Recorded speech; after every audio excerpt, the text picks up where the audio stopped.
candles to that?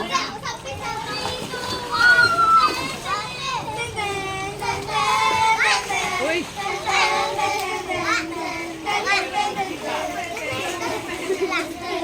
What for? This is for the food.